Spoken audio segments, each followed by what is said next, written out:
All right, so with confusion all over about whether China retaliation is the sign of a trade war between the superpowers, we thought it was time for a reality check with one of Canada's leading experts on the file.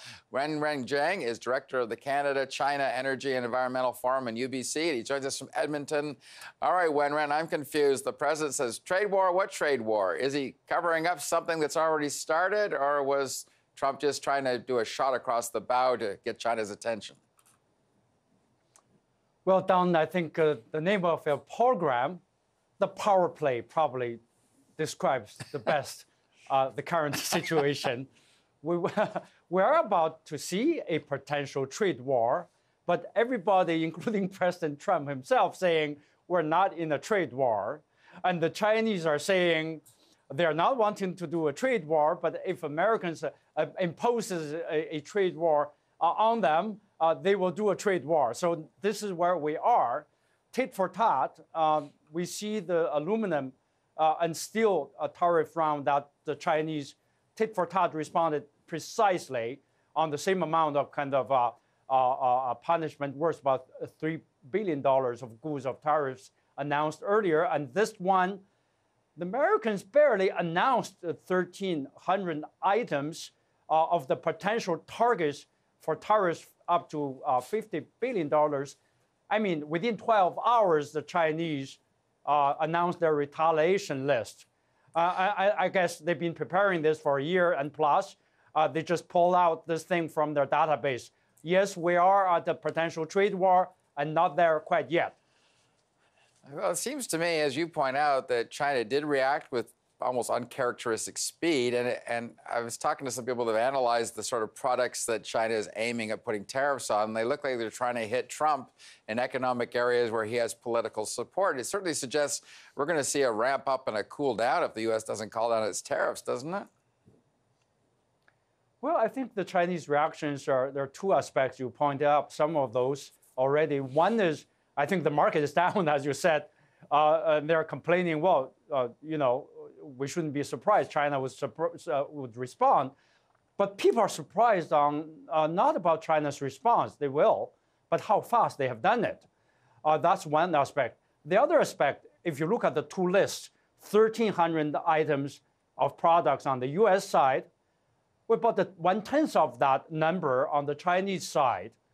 But the interesting comparison here is the US list is all over the place, and there are smaller items traded on machineries and technology items.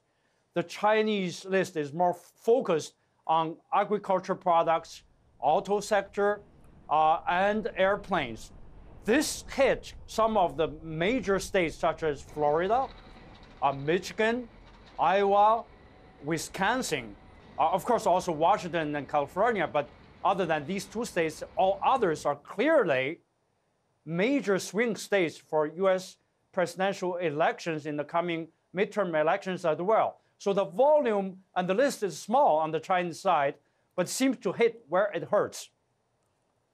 It seems that China, certainly Trump, is aiming to stop China from becoming sort of a high-tech superpower. I mean, can he prevent the so-called 2025 Made in China plan, or is he basically, he's got to give up on that, it's not going to be stopped?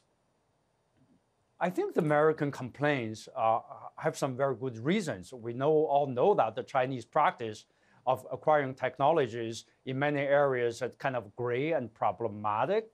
But they're saying this is not the way to resolve these disputes.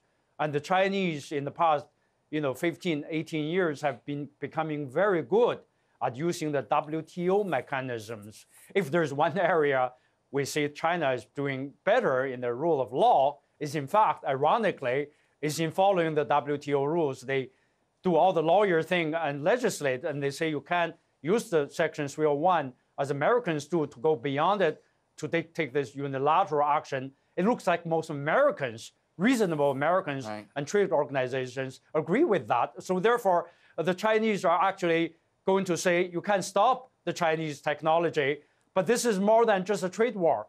The Americans saying 2025 China Made in China plan is designed to overtake the United States. So who is controlling the dominating high techs in the 21st century? This is, at the end of the day, is what it's about.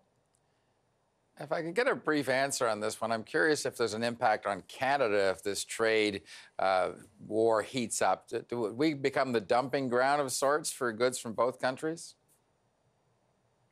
Well, there will be, of course, the two largest trading partners of Canada and the two largest trading partners in the world, literally, are getting into each other. It's not good for anybody. It will be disruptive.